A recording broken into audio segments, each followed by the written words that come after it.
Are we good to go? Oh, it doesn't talk to us anymore? Okay. It is 7 p.m. and I'd like to call this meeting to order. While this meeting is being held in person, we are also offering the option for the public to participate through Zoom if preferred. Instructions on how to participate virtually are included in the City Council calendar item listed on the front page of missionks.org. Please stand and join me for the Pledge of Allegiance.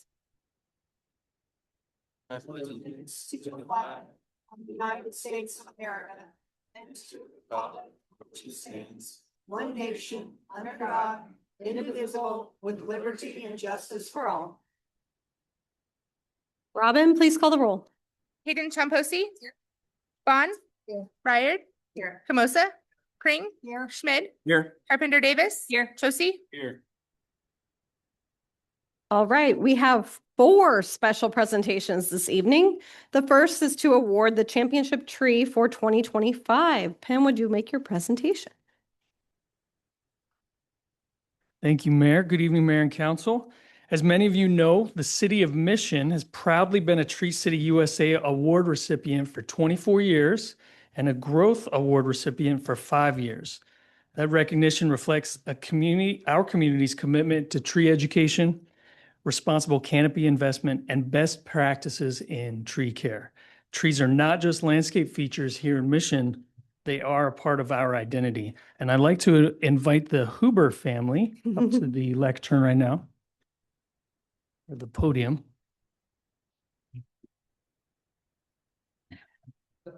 There's perfect. Yeah. Up front, there you go.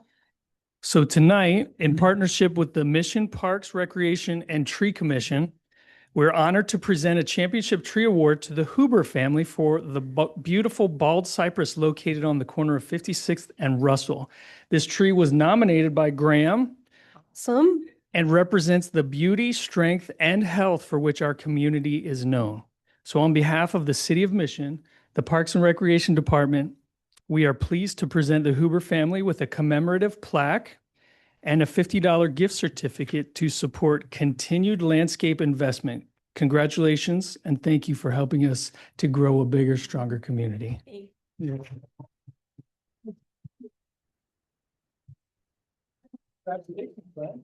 Graham, you don't have to, but would you like to tell us why you nominated your tree?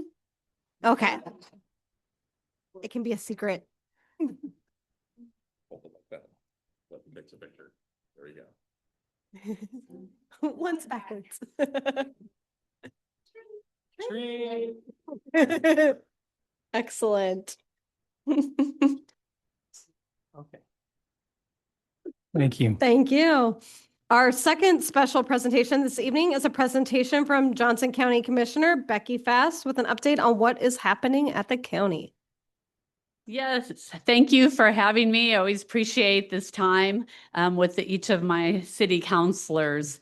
I have to tell you though, every Thursday we meet all day long in our county commission meetings, and I look forward to the Mission Market. So I can't wait. It's like my colleagues do yoga. I go to the Mission Market. So thank you. It's a real joy for me. You can go to the next one. So this year we embarked on redistricting. There's a lot of growth in the southern part of the county. The Northeast District 1 now goes to the 79th Street. Previously, I went to 75th. So I took some of Commissioner Hanslick's district. Johnson County is like one of the 100th largest counties in the nation. When I go to the National Association of Counties meeting, I'm always blown away that we're in this large county caucus and that the majority of counties are very small in the nation and in Kansas. So our districts now are up to 107. I think I see at some point we're going to have to add another commissioner because they're just getting so large. District 1 has 11 cities. Commissioner Hanslick has 1 city. So I'm blessed because I have more cities. So often people don't understand the role between city and county government. One of the prime purposes of county government is that we administer state programs. Cities don't administer state programs. We have like 18 mandated services by the state of Kansas, And increasingly, one of our challenges is they mandate it, but they don't fully fund these services. We see that in our courthouse. In order to get a district judge, the salaries that are paid in Colby, Kansas, does not recruit a judge in Johnson County. So we have supplemented the judges' salaries in order to recruit good quality judges. One of our big concerns right now is the wait times in order to get your car tagged. There's long lines often on some days. Please encourage your constituents to go online and reserve a spot. But so we and Sedgwick, Shawnee have gone to the state legislature.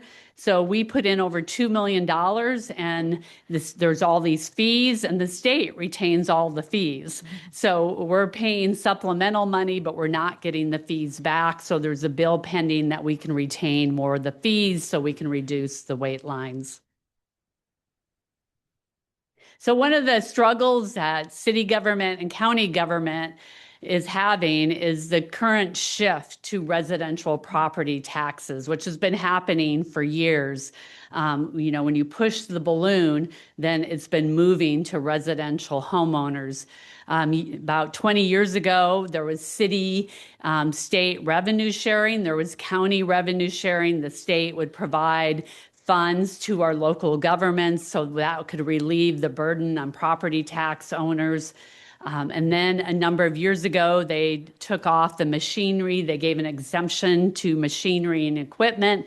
So like Amazon warehouse doesn't have any tax on all the equipment. I mean, that was a huge loss of revenue and meant more shift to residential property owners. We see the mortgage registration fee, probably about 10 years ago, that was pulled. So anytime a homeowner would buy a house, there would be a small fee, which was a huge funder of our historical sites, like Shawnee Indian Mission would benefit from it. Now you see Shawnee Indian Mission having tree sales because that was it's a huge hole that hasn't been replaced. And so the commercial tax also has gone down through the years. Personal property taxes every year has been getting more and more exemptions. Last year they talked about exempting planes, they've exempted boats. So once again, the shift. And this is a story that we have to tell, that the state makes these decisions and moves it more and more to local residential property owners. So Mission led the way in having a property tax rebate much further along before the county. This is, I think, our second or third year.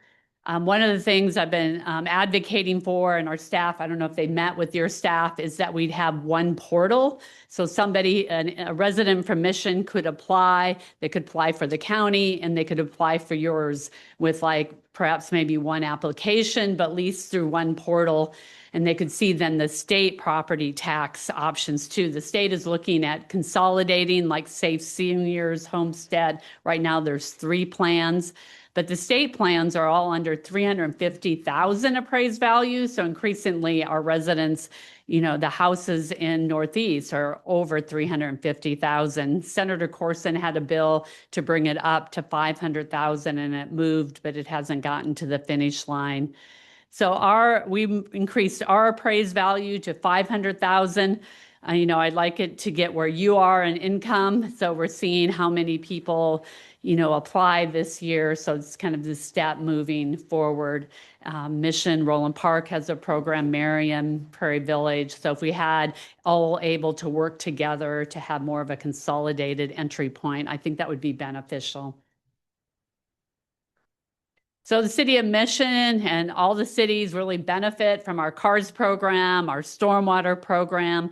None of the other counties in Kansas have either of these programs.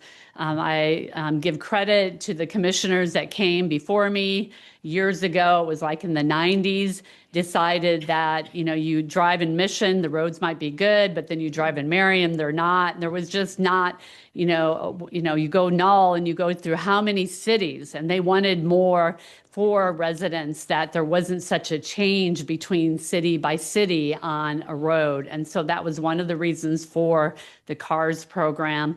We also have a sales tax, which other counties doesn't have. I think at some point there's more need than we have funding. And with all the increased flood events, this is something that we're going to have to come together at some point to look at, how do we fully fund this program because of the increased flooding. So water is going to be one of the top environmental issues in our state, already is in many parts of Kansas. It isn't a top issue talked about in Northeast, but it will be. We get our water from the Missouri River and the Kansas River, but with increased and just, neighborhood development, data centers, there's more that we are going to need to come together to conserve water. Thank you to Mission. You do the Contain the Rain program. You have a very active sustainability program. Another program that Johnson County has that we encourage you to tell your residents, and you had a number of residents that participated in it, is through the Johnson County wastewater program. It's called the Inflow program. So with the older houses, the sewer pipes often go into the stormwater pipes or the stormwater into the sewer. So basically then all the stormwater is overflowing into our sewer system. And we're treating that, and it's very expensive. And so our county's willing to come in to assess a homeowner to see if they need their pipes separated. They're willing to put in new pipes so that people's stormwater pipes aren't connecting to their sewer pipes. And so that we can have that stormwater go where it needs to go and to conserve that water. So housing, and I know it has been in the city of Mission, you've done some incredible work with attainable housing. These are some of the projects that we've worked on in Johnson County using COVID funds. One of the projects that I've worked on is the home preservation program, because our federal HUD funds for home repair, it's like $330,000 to have the appraised value. So increasingly, very few people can apply for a home repair program. So this new program is above that appraised value. So please let your residents know we're using COVID funds, but we have this for another 2 years. I hope we can continue it to help those whose appraised values have gone up.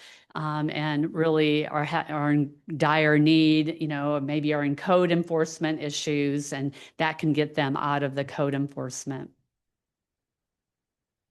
So during COVID, I heard from a number of actually Mission residents in your apartments. I learned a lot about eviction and I will say that this idea came from residents that I heard in the city of Mission. Kansas law is very aggressive. If your rent is due on day 1, if you haven't paid by day 3, you get an eviction notice, and then you might be out by the end of the month. So I heard from residents who were in hospice, who their child was sick, and they just needed some time and wanted to know if the county had any resources. And often in these large apartment complexes, they're owned by owners in multiple states, managers in multiple states. So they, their credit card maybe is out of date. And they're having trouble with the portal. There's no one they can call to even update their information. And now they're in eviction. And in Kansas law, once you have an eviction, it is like gum on your shoe. You never get it off, and there is a bill going through the legislature that there is a sunset, that you don't have that eviction on your record for life. So I worked with our judge, our sheriff's office, our housing. How could we do this pilot? I got my colleagues on board, and it's been really successful by bringing together them. It's often very large management companies and the resident who often can never even get a hold of the management company, and to negotiate. Many people leave. It doesn't mean they're going to stay, but it gives them time before the sheriff comes and gives them a warrant, or it gives the county time to provide them resources. So I'm very proud. 700 families have avoided homelessness and had been able to continue safe housing. We have a new senior health insurance program, and please put that out in your newsletter. for seniors, when you turn 65 or later, you just get overwhelmed with calls, cards, people trying to sell you Medicare plans, and you don't know where to turn to. And a lot of these Medicare plans are not good plans. So we now have a counselor that can sit down. They don't tell you what to do, but help you look through all the options, give you non-bias because they're not making money if you choose one plan or another. So I'm really excited that we have this. Other counties had it, and I kept bugging our county commission that if we could just get this grant, maybe we could do it. And so we finally got the grant and we're rolling it out. So please publicize it because many people don't know they have this service. So our mental health services, thank you so much for your funding, for your co-responders, your commitment to the co-responder program. We're very fortunate that all our cities have committed to being a part of it. One of the new components, so about 2 years ago, we consolidated mental health with our 911. There were so many calls into our 911.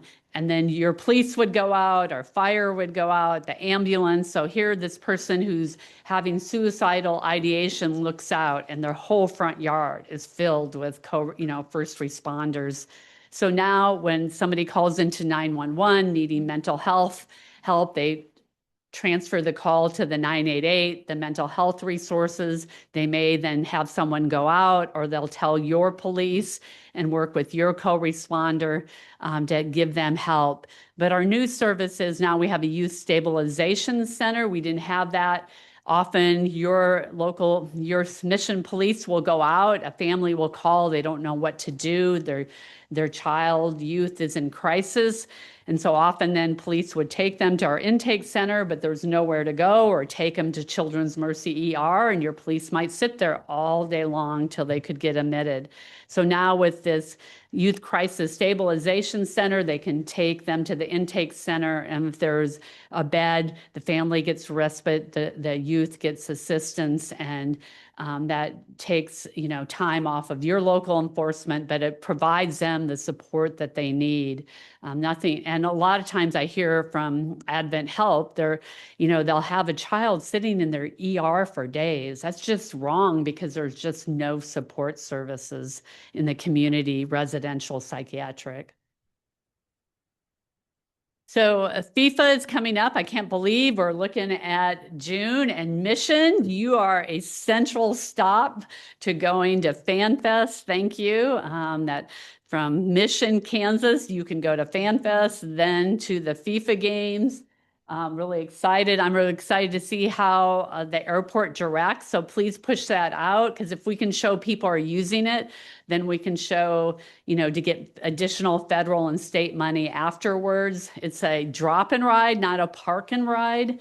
And so, 3 places that you can go to the airport. So we're hoping residents use it as well as tourists. We want our residents to feel more comfortable with our transit system. And so you'll see Mission on that map. And thank you for participating, and all the cities who participated in this.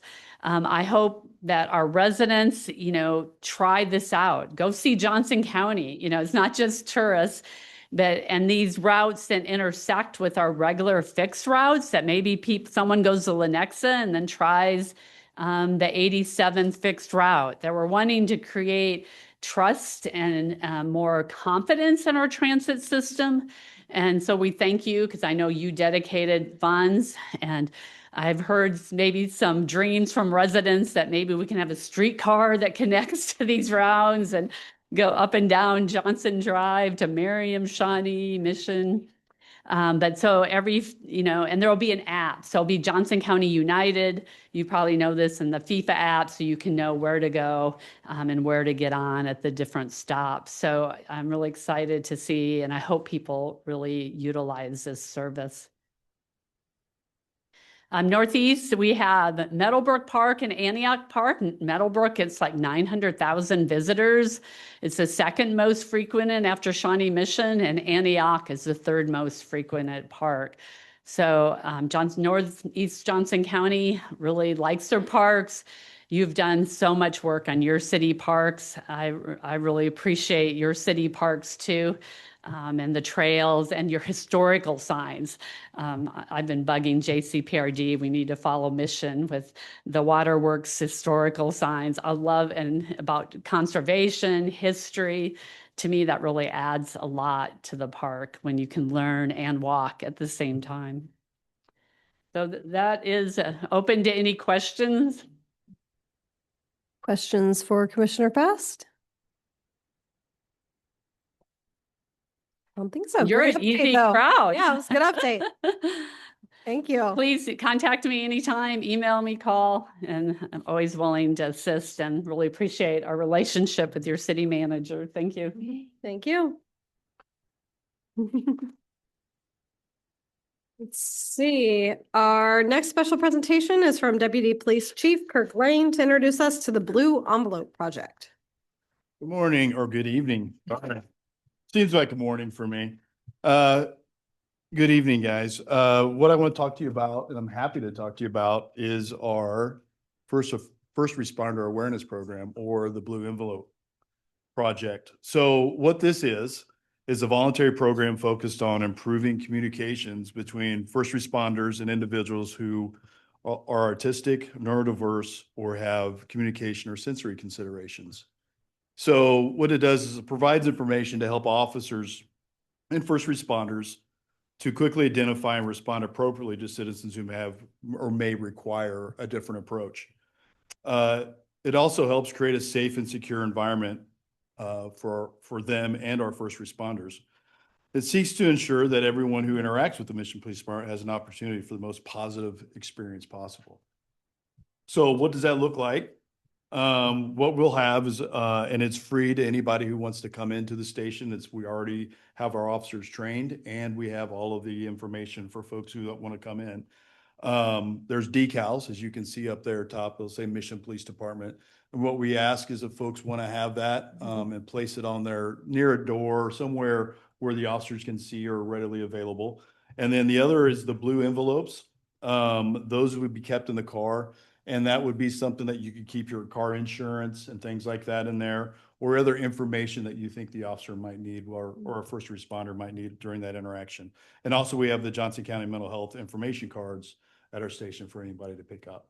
So we're happy to be a part of that. There's a lot of us in Johnson County, and this group that is just some of us that are participating in this, but it's a great program, and I think it's really going to do wonders for our citizens. Any questions?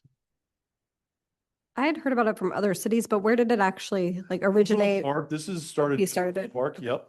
And they did that's how we were made aware of it. And it was brought up, and we certainly jumped on board. Thought it was a great idea. Great. Any other questions? Good initiative. Thank you. Thank you. Let's see. Our final special presentation this evening is from Deputy City Administrator Justin Carroll with an update on our Communities for All Ages program. All right, good evening.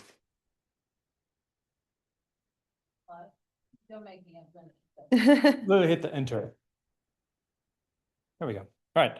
Well, this will be an especially exciting presentation for anyone who likes program overviews and background information.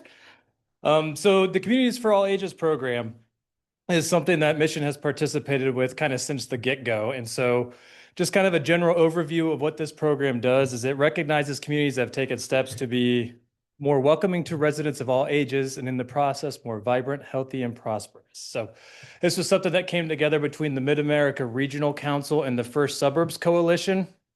And Mark still kind of, both of those entities technically still kind of oversee the program. I do want to note, though, that this isn't it's not a formal certification program. It's more just a recognition, and they kind of act as a convener.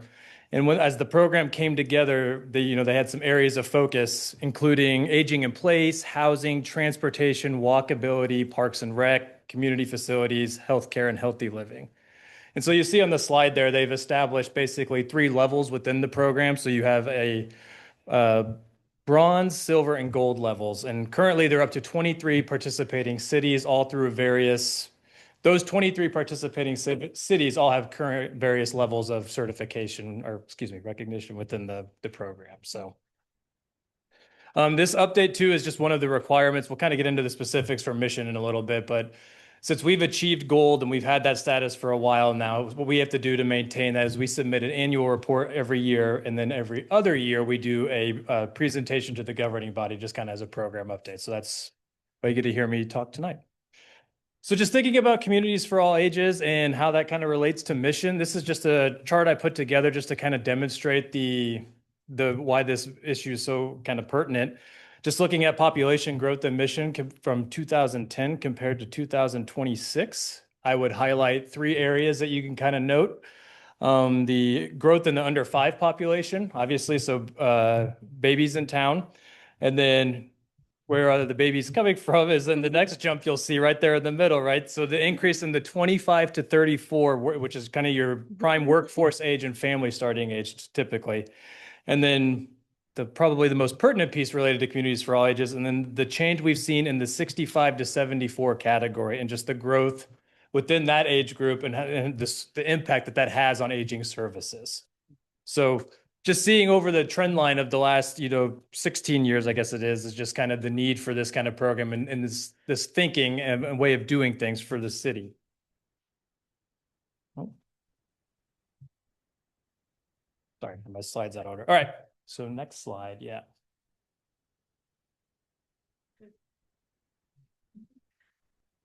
Just click or hit the button. I don't know. It's always finicky in there. All right, so just kind of the more history specific to mission, achieved gold status in 2018. It's a critical component for the city. Specifically, the way it's kind of addressed is through the Sustainability Commission. We have a designated subcommittee that looks at communities for all ages issues, in addition to myself kind of serving as the primary staff person related to that. And so we kind of, I'm sorry, I lost my place. And one of the big areas where we had a huge push for communities for all ages was in the comprehensive plan, the 2040 comprehensive plan, Missions Tomorrow Together. Some of the call outs specifically were related to Parks and Rec, ensuring our Parks and Rec spaces are compliant with ADA standards and available to users of all ages and abilities. And then that kind of rolls into with transportation and mobility as well. Just making sure that pedestrian safety is a high priority, and just kind of as we look at a multimodal transportation network, being sure that can be used by all ages and abilities. And that really kind of manifested itself when we did the bike pedestrian study that kind of came out and had some of those recommendations using that lens to kind of assess all of that.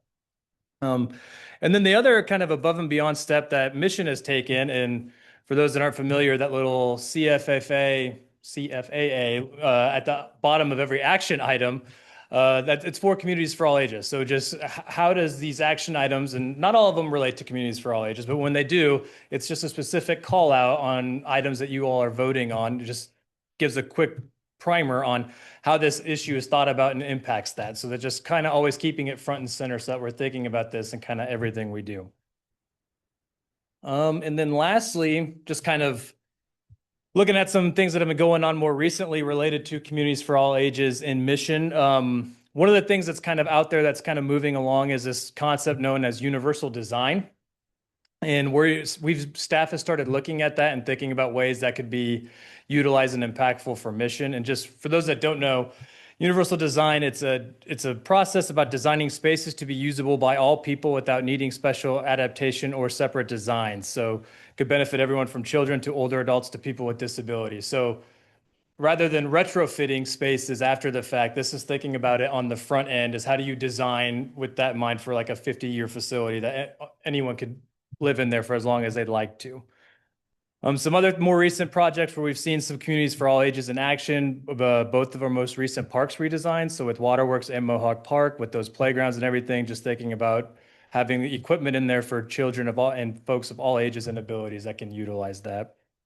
And then we have an event that just kind of recognizes our seniors every year, is the Thanks for Seniors annual event. Last year we had 240 participants, and that's just an event that we're always kind of having ongoing as well.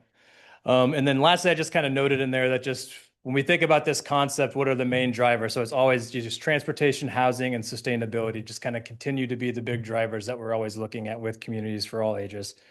And then just noting that, there's constant staff participation. We meet, I think it's quarterly is what we're trying to do, the cadence right now for everyone that's involved with communities for all ages, and Mark kind of acts as a convener, which is great, just to get cities that are thinking about this together on a regular interval, just to kind of think, what are you doing? What's new? What are folks trying? What's worked? What's not worked? And that's been pretty successful recently.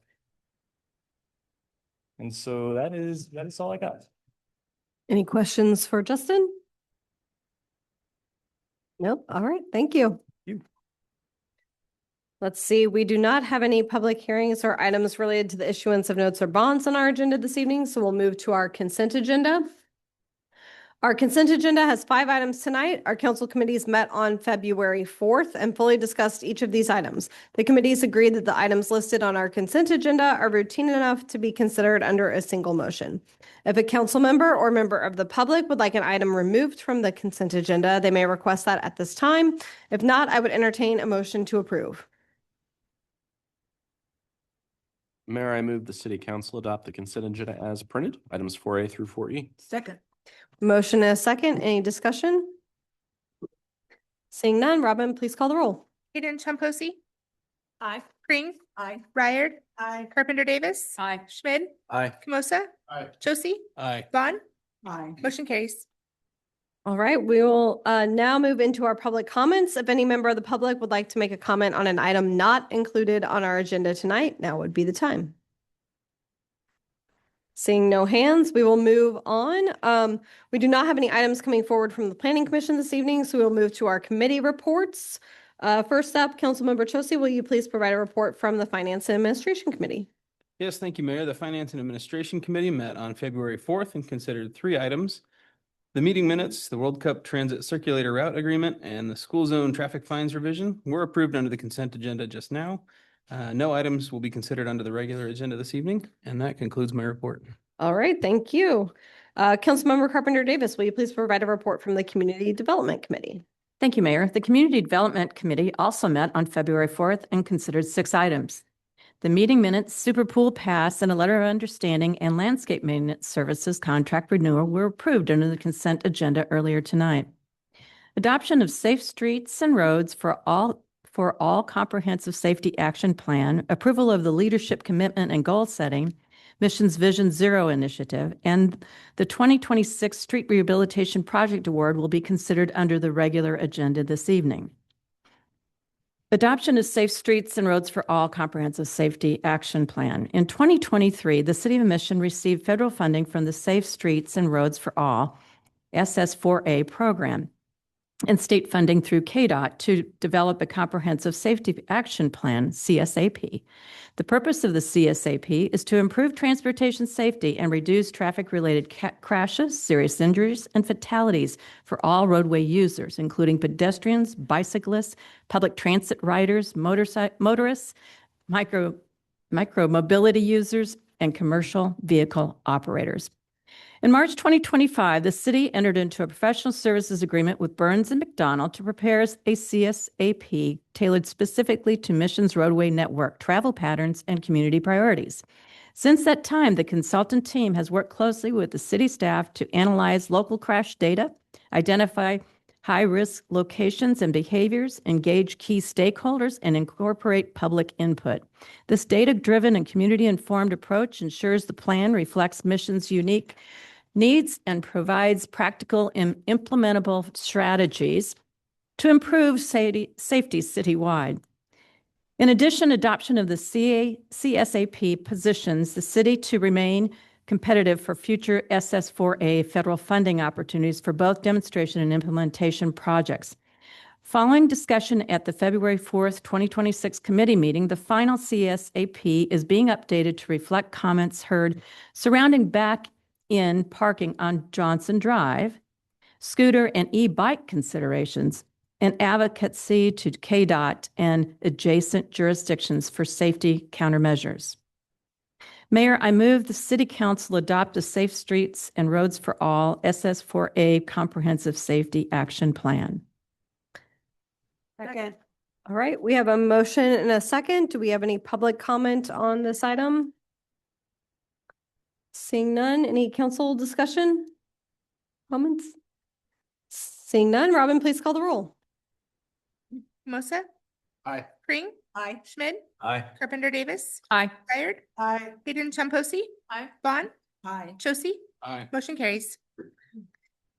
Item 7B, approval of the Leadership Commitment and Goal Setting Missions Vision Zero Initiative. As part of the federal Safe Streets and Roads for All SS4A program, the Federal Highway Administration, FHWA, requires participating jurisdictions to make a formal leadership commitment to eliminating roadway fatalities and serious injuries.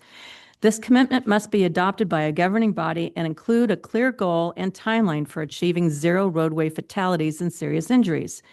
The proposed language reflects Mission's recent safety performance while establishing an ambitious, measurable, and achievable Vision Zero framework. City-owned streets have experienced zero traffic fatalities in 4 of the last 5 years, demonstrating meaningful progress towards safer roadways. However, serious injuries continue to occur, with 17 in the past 5 years, underscoring the need for continued focus, investment, and accountability. Achieving the interim target would reduce serious injuries by 50%, decreasing the annual number from 17 to approximately 8 or 9. There's no budget impact associated with the adoption of this commitment. Mayor, I move the City Council adopt the leadership commitment and goal-setting language as the city's official Vision Zero commitment in support of the Safe Streets and Roads for All Comprehensive Safety Action Plan. Second. We have a motion and a second. Do we have any public comment on this item? Seeing none, any council discussion? Seeing none, Robin, please call the roll. Ryder. Aye. Hayden Chomposi. Aye. Schmidt. Aye. Vaughn. Aye. Josie. Aye. Camosa. Aye. Carpenter Davis. Aye. Pring. Aye. Motion carries. Item 7C, the 2026 Street Rehabilitation Project Award. The Residential Street Reconstruction Program was established with the goal of allocating $2 million annually for design, construction, and construction inspection services for residential streets. Street segments originally identified for the 2026 program include 54th Street from Lamar Avenue to Dearborn Street, 61st Terrace from Woodson Street to Knoll Avenue, 54th Terrace from Horton Street to Dearborn Street, and 63rd Street from Beverly Drive to Reeds Drive. These locations were selected from the proposed 10-year program based on pavement condition. The average pavement condition index, PCI, score of these segments is 29.9, scale of 0 to 100, which is considered very poor.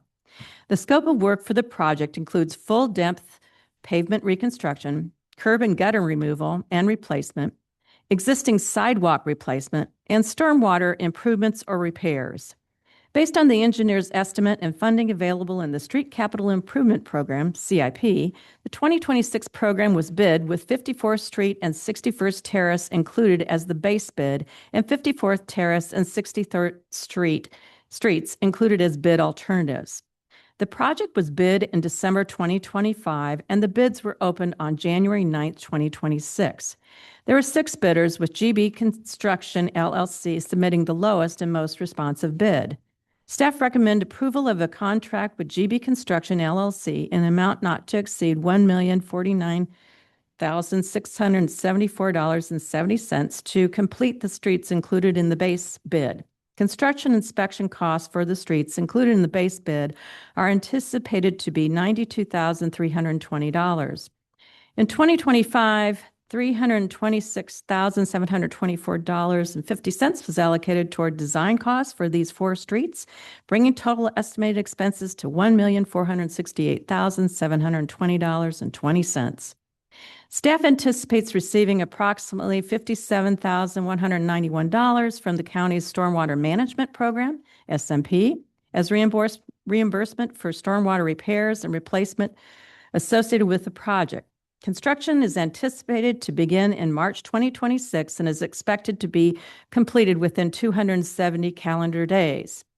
Utility coordination has been ongoing for the past several months to prepare for the necessary utility relocations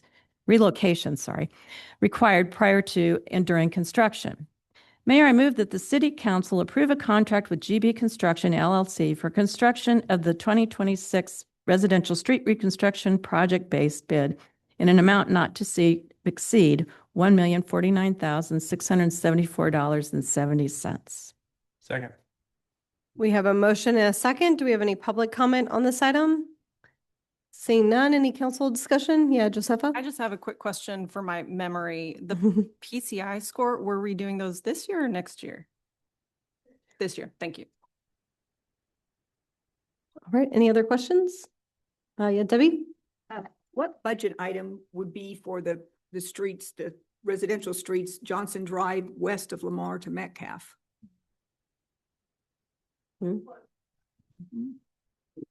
What are you asking? What? So we haven't bid that project yet. So we have not, once we bid that project, we would then bring that construction contract back to the city council. Okay, that is still identifiable for 2026, correct? Absolutely. Thank you. Yeah, and that was in the CIP for 2026, right? Yes. Yeah. Any other questions? All right, seeing none, Robin, please call the roll. Camosa. Aye. Kring. Aye. Carpenter Davis. Aye. Hayden Chomposi. Aye. Schmid. Aye. Josie. Aye. Vaughn. Aye. Ryard. Aye. Motion carries. Mayor, that concludes my report. All right, thank you. We do not have any unfinished business tonight, so we'll move into our new business. We do have 2 items of new business. The first is for consideration of right-of-way acknowledgements for the Mission and Beverly LLC project. Mr. Scott, will you please make your presentation?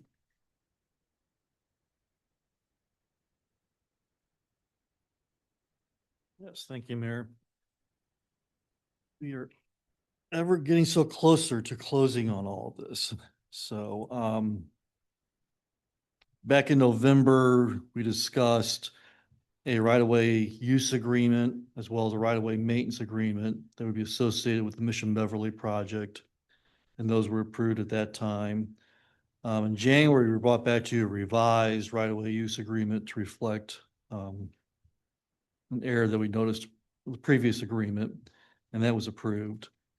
In the meantime, as I said before, Mission Beverly or Millhouse has been working to secure all the financing and get everything kind of wrapped up and ready for closing on the properties and get going on the construction. They have been working with a company called Mid-America Apartments, MAA, which is a real estate investment trust. And they do, they specialize in multifamily apartment buildings, mostly in the Southeast. But that's kind of the group that's really going to be providing the equity as well as the lending to get the project going. And they're wanting to kind of work with Mission Beverly as sort of a partner in this project. And really for that reason, they want to change kind of the name of the entity. So they've changed the name of the entity to 6000 Martway, which is the block that the project's being built in, 6000 Martway. Mission Beverly is not going away. Millhouse is not going away. They're just kind of creating a new joint venture. This kind of gives some opportunity for collateral, if you will, on those properties. So they're really, MAA is really going to be putting forth the money, and 6000 Martway is the ones going to be buying the property. So with that said, those right-of-way agreements that we adopted earlier need to reflect the name of that new entity, because that is the name that will be recorded with the county. And it's just kind of a succession of things that have to happen. We have to agree to this. We'd send it to the title company when they close next week and all the properties, and they're going to do it all at once. This will get recorded with the county. Then the mortgage and the lending company will come on top of that. So kind of in order to all of that. So without having to go back through all the agreements again and reapprove those, we kind of did a shortcut, did this acknowledgement consent, where we just acknowledge that this is going to be the new entity that we're entering into an agreement with on both of these right-of-way agreements. So that's it in a nutshell. Questions for Brian? And I should say Ms. Coffey's here this evening as well, if you have questions for her. No questions? All right, I would entertain a motion. Mayor, I move the city council approve the acknowledgement and consent of updates to the right-of-way use agreement and right-of-way maintenance agreement with Mission and Beverly that reflect change of ownership. Second. All right, we have a motion and a second. Is there any member of the public who would like to comment on this issue? Seeing none, last chance for any council discussion. Seeing none, Robin, please call the roll. Vaughn, Aye. Schmidt, Aye. Ryard, Aye. Camosa, Aye. Kring, Aye. Carpenter Davis, Aye. Josie, Aye. Hayden Tromposi. Aye. Motion carries. Our second item of new business tonight is for consideration of easement acquisition for the 2026 Johnson Drive Street Rehabilitation Project. Ms. Boyce, can you please provide a report on this item? Thank you. So this is for the last piece of the easement puzzle, and that's to accept the easement, temporary construction and permanent easement for McDonald's. So we are just, like I said, we're closing up this final chapter of easement acquisition. We have, the plans are ready and approved by KDOT and ready to bid the project. So I think that answers Debbie's question about Johnson Drive. And as you know, the project is utilities are out there relocating their items ahead of our project. And so we are just looking for the acceptance for these easements and authorizing the city administrator to sign the easement documents on behalf of the city. Any questions for Stephanie? Seeing none, any public comment on this item?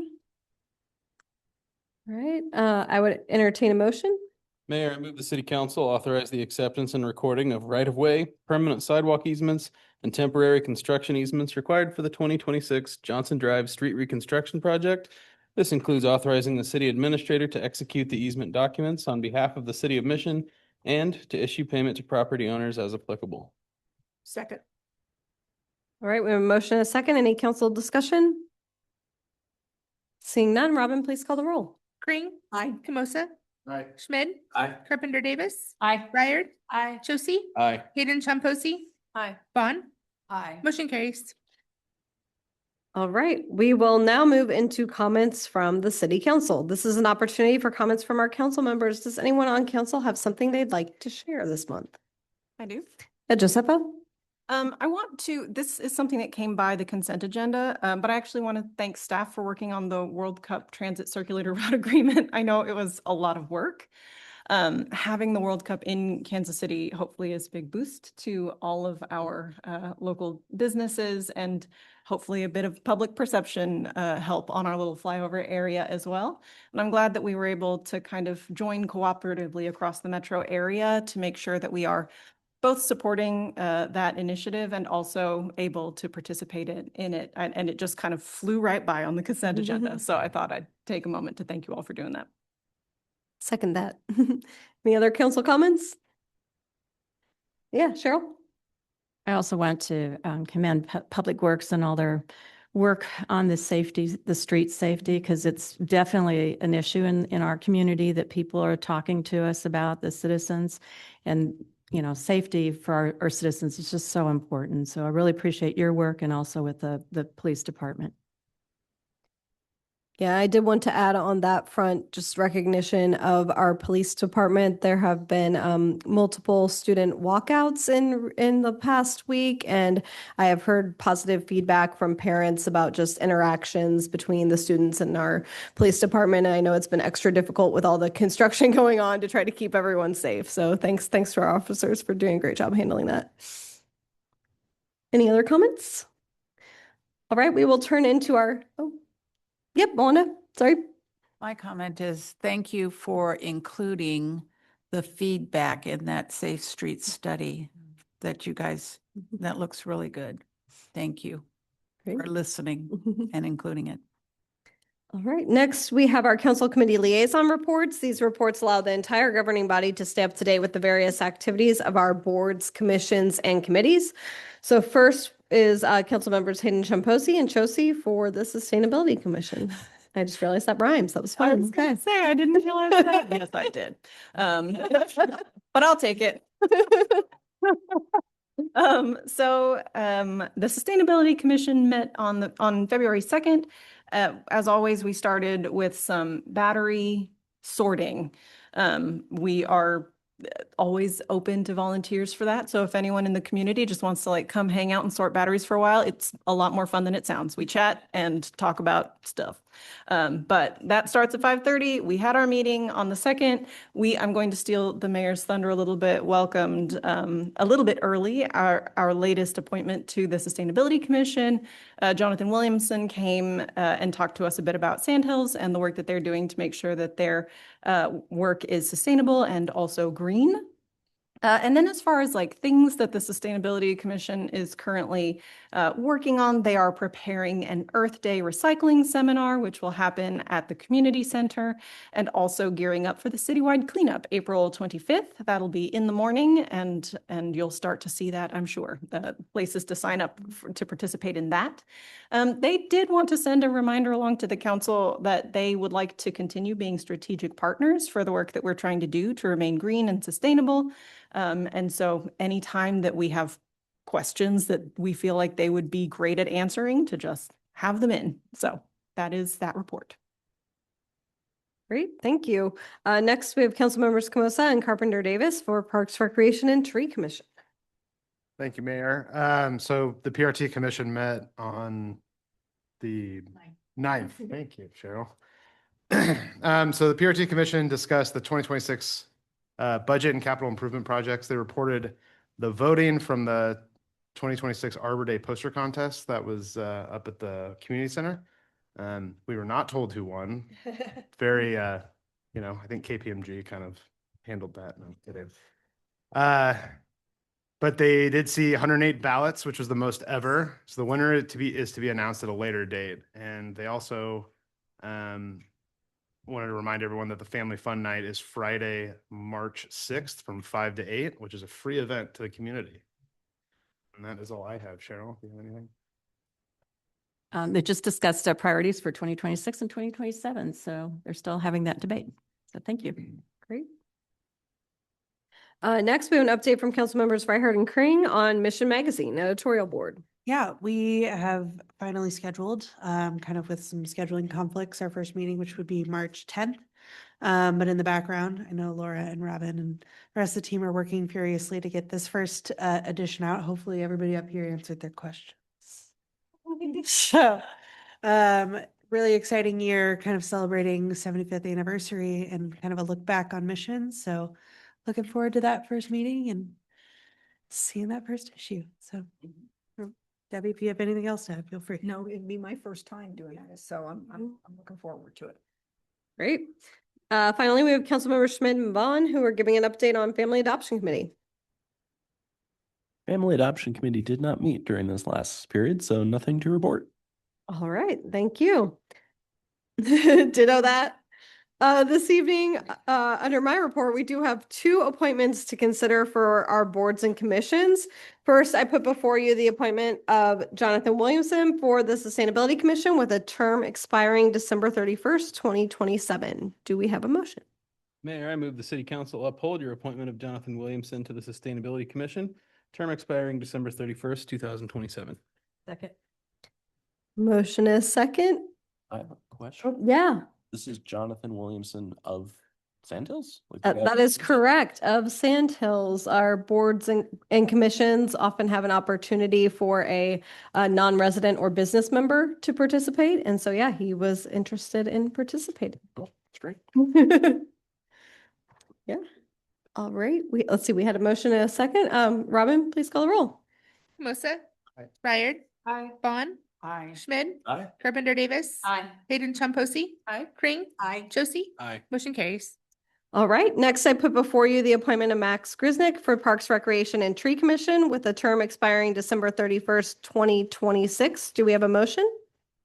Mayor, I move the city council uphold your appointment of Max Grislick to the Parks and Recreation and Tree Commission with the term expiring December 31st, 2026.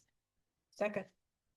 All right. I would note that Max is here tonight. I don't know, Max, if you want to come up and introduce yourself.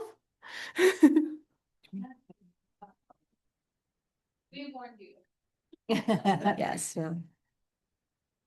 Good evening. My name is Max Grisnick. I'm a new resident to Mission, but a career educator and teacher, and excited to be part of the city and give back to my community. So thank you so much.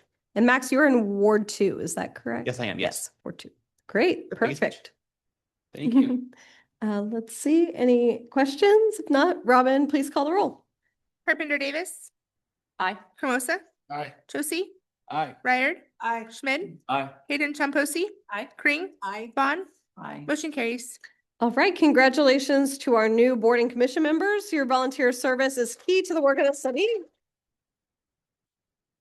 And we appreciate your dedication and service to mission. So as an FYI, we do still have 2 vacancies on the Sustainability Commission and 1 vacancy on the Planning Commission. I believe those are open to any wards at this point, or no? Any ward for Planning Commission? 1, 2, or 3 for Sustainability. So if you have any friends, residents who are interested, please send them our way. Have them send a resume and letter of interest to Ms. Folks.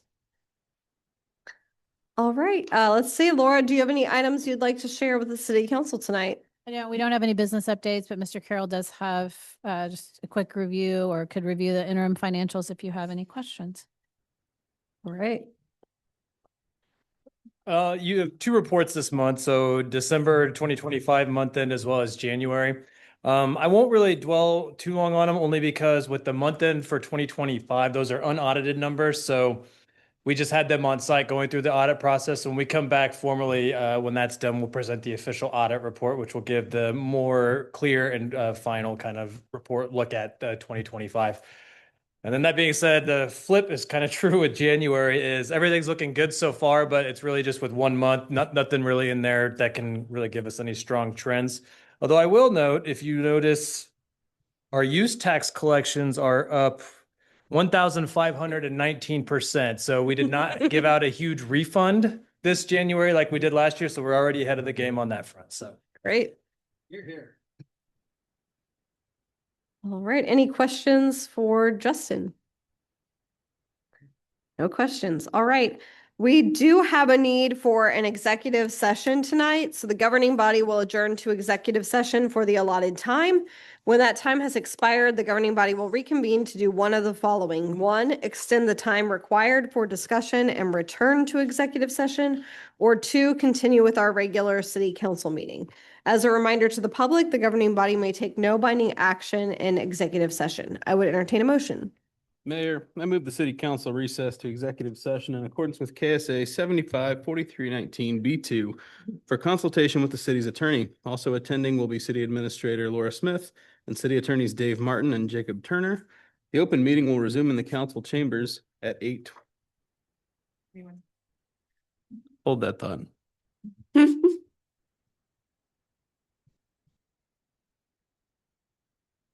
Dave Martin. Stephanie Boyce and Alan Skeens, the city appraiser. Alan Skeens, the city appraiser, and Director of Public Works Stephanie Boyce as well. And the open meeting will resume in the council chambers at 8:29 p.m. in 30 minutes.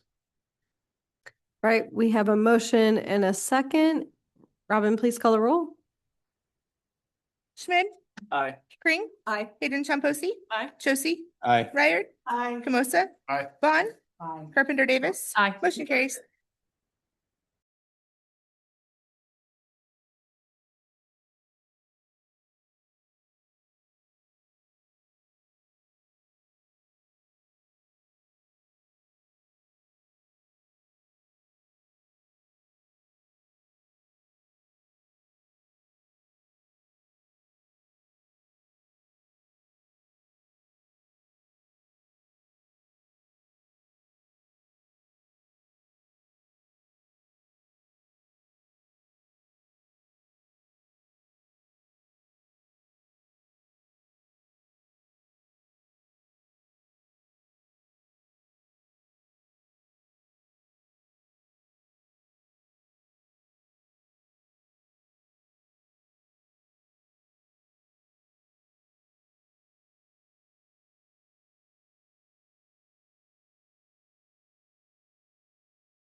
Do we have everybody? Okay. Yes. It is 8:29 and we have returned from executive session. I would entertain a motion. Mayor, I move the city council recess to extend the executive session in accordance with KSA 75-4319B2 for consultation with the city attorney, city administrator Laura Smith, city attorneys Dave Martin and Jacob Turner, the city's appraiser, and the director of public works. We The need, open meeting will resume in council chambers at 8:39 PM in 10 minutes. the motion was to extend for 10 minutes? Yes. Yeah, okay. Second. Motion is second. Robin, please call the roll. Aye. Aye. Aye. Aye. Aye. Aye. Aye. Aye.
Sorry. Are we good? All right, everybody, Josepha, sorry, it is 8:39 PM and we are returning from executive session. I would entertain a motion. I move we adjourn. Second, all those in favor, say aye. Aye. We are adjourned. Thank you. Whoever said that.